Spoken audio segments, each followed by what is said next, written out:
Hello students, BSc part second paper first. आज का हमारा टॉपिक है हीट इंजन, ऊष्मा इंजन। क्वेश्चन, ऊष्मा इंजन होता क्या है? ऊष्मा इंजन एक ऐसी युक्ति है जो ऊष्मा को यांत्रिक कार्य में सतत रूप से परिवर्तित करती है। इस युक्ति में ऊष्मा के कार्य में परिवर्तित करने के लिए ऊष्मा का स्रोत होना चाहिए जिससे ऊष्मा ली जा सके।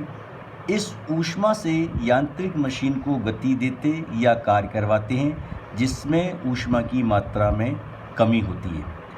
शेष ऊष्मा जो उपयोगी कार्य में परिवर्तित नहीं होती उसे ऊष्मा सिंक को निष्कासित कर देती है और इंजन अपनी पूर्व अवस्था में आ जाता है। एक्चुअली ऊष्मा इंजन के मुख्य जो भाग हैं वो इस प्रकार हैं। पहला भाग होता है ऊष्मा का स्रोत, हीट इंजन। ये ऊष्मा का भंडार होता है जिसका उच्च ताप होता है, धारता अनंत होती है। इसका अर्थात कितनी भी ऊष्मा हम इससे लें या दें, इसका ताप नियत बना रहता है। तो एक पार्ट इसका है हीट सोर्स। ये उच्च ताप T1 केल्विन पर कार्य करता है। दूसरा मुख्य भाग है यांत्रिक व्यवस्था व कार्यकारी पदार्थ, mechanical arrangement and working substance. तो इसमें जो है कार्यकारी पदार्थ लिया जाता है और यांत्रिक व्यवस्था के रूप में पिस्टन युक्त खोखला सिलेंडर हम प्रयुक्त करते हैं। तीसरा मुख्य भाग है इसका सिंक, हीट सिंक। ये निम्न ताप की वस्तु होती है और इसका ताप निम्न होता है। ऊष्माधारता इसकी भी अनंत होती है। इससे चाहे कितनी भी इसको ऊष्मा हम दे दें लेकिन इसका ताप परिवर्तित नहीं होगा। ऊष्मा इंजन, यहाँ देखिए स्कीमेटिक डायग्राम के अंतर्गत कि सोर्स से, ऊष्मा स्रोत से Q1 ऊष्मा लेता है। इसके एक भाग को कार्यकारी पदार्थ कार्य के रूप में परिवर्तित कर देता है और शेष ऊष्मा को सिंक को देकर अपनी प्रारंभिक अवस्था में लौट आता है। ये इस प्रकार से ऊष्मा इंजन का चक्र पूरा होता है।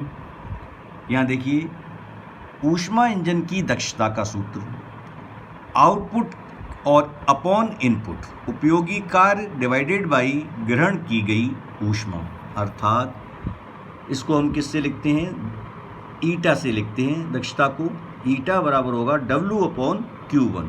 आउटपुट हमें मिला W और इनपुट क्या दिया था हमने? Q1। तो ईटा बराबर W अपॉन Q1। लेकिन प्रथम नियम से हम जानते हैं डेल्टा Q बराबर DU plus delta W। Delta Q कितनी होगी? Q1 उसने पदार्थ ने ली और Q2 सिंक को दे दी, तो कितनी होगी? Q1 minus Q2। चूंकि इंजन अपनी प्रारंभिक अवस्था में लौट आया तो आंतरिक ऊर्जा में परिवर्तन शून्य होगा और किया गया आउटपुट जो कार्य मिला वो मिला हमें W। तो Q1 minus Q2 is equal to W। तो हम W के स्थान पर क्या लिख सकते हैं? Q1 minus Q2। तो eta is equal to W upon Q1 एक सूत्र है और दूसरा सूत्र यहाँ से मिल जाएगा आपको कि Q1 minus Q2 upon Q1 या ईटा बराबर 1 माइनस Q2 अपॉन Q1। और यहाँ से परसेंटेज भी हम, प्रतिशत दक्षता भी हम ज्ञात कर सकते हैं। अब आप देखिए कार्नो साइकिल व कार्नो का आदर्श इंजन, कार्नो चक्र एवं कार्नो का आदर्श इंजन। सादी कार्नो एक वैज्ञानिक हुए 1824 में। इन्होंने एक सैद्धांतिक आदर्श इंजन का निर्माण किया और उस इंजन का उपयोग हम एक आइडियल इंजन के रूप में करते हैं। इस इंजन में किसी प्रकार का भी क्षय नहीं होता, यानी पूर्ण रूप से ये आदर्श है। अर्थात ऐसे इंजन की दक्षता अधिकतम होनी चाहिए। कार्नो ने यह अध्ययन इस बात को जानने के लिए किया कि क्या 100% किसी भी इंजन की दक्षता संभव है या नहीं। इस बात के लिए उन्होंने एक आइडियल इंजन का निर्माण किया। ये पूर्णतः आदर्श इंजन है। इसकी रूपरेखा यहाँ प्रदर्शित की गई है। इसमें आप देख रहे हैं कि एक खोखला सिलेंडर है, इसका तल सुचालक होता है और दीवारें जो हैं इसकी ये कुचालक होती हैं। पिस्टन भी कुचालक होता है, घर्षण रहित गति होती है और इसके अंतर्गत कार्यकारी पदार्थ आदर्श गैस के रूप में लिया जाता है। दूसरा इसका पार्ट है सोर्स। ये उच्च ताप की वस्तु है, T1 केल्विन पर ये कार्य करता है।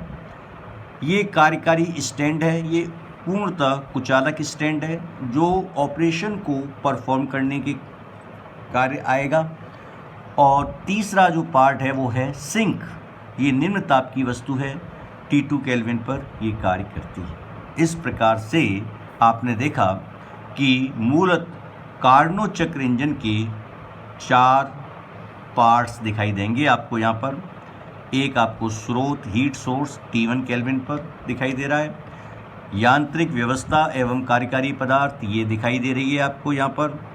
और ऊष्मा सिंक हीट सिंक ये आपको यहाँ दिखाई दे रहा है, ये सिंक का पार्ट है। और ये कुचालक स्टैंड मैं पहले भी आपको बता चुका हूँ। ये स्टैंड जो है किस काम आता है, ये चक्र की प्रक्रियाओं को संपन्न करने के अंतर्गत कार्य में आता है। अब हम अगले लेक्चर में हम इसकी ऑपरेशन या वर्किंग को समझेंगे।